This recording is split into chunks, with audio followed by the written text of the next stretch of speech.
નમસ્કાર મિત્રો, Gujarat market YouTube ચેનલમાં તમારું સ્વાગત છે। મિત્રો, આજના આ વિડીયોમાં આપણે કપાસના ભાવ શું રહ્યા છે તેના વિશે વાત કરીશું। પણ તે પહેલાં મિત્રો, જો તમે કપાસના ભાવ વિશે જાણવા માંગતા હોય તો નીચે આપેલા લાલ કલરના સબસ્ક્રાઇબ બટનને દબાવીને ચેનલને સબસ્ક્રાઇબ કરી લો અને પાછળ રહેલા બેલને પ્રેસ કરી લો, જેથી કપાસના ભાવનો મેસેજ તમને મળતો રહે। તો ચાલો મિત્રો, આજે કપાસના ભાવ શું રહ્યા છે તે જાણી લઈએ। ધારી 1200 થી 1400, વિસનગર 1000 થી 1612, ખાંભા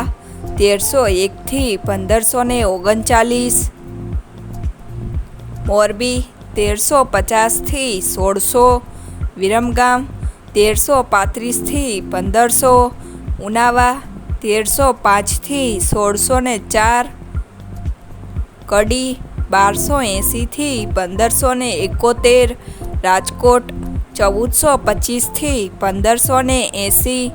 હળવદ 1201 થી 1619,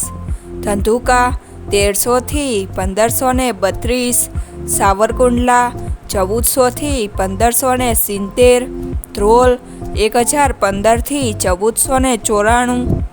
જેતપુર 1404 થી 1601, ધ્રાંગધ્રા 1011 થી 1451, જામનગર 1000 થી 1530, બોટાદ 1350 થી 1626, બાબરા 1400 થી 1612, અમરેલી 900 થી 1600, કાલાવડ 1010 થી 1550, પાટણ 1175 થી 1580,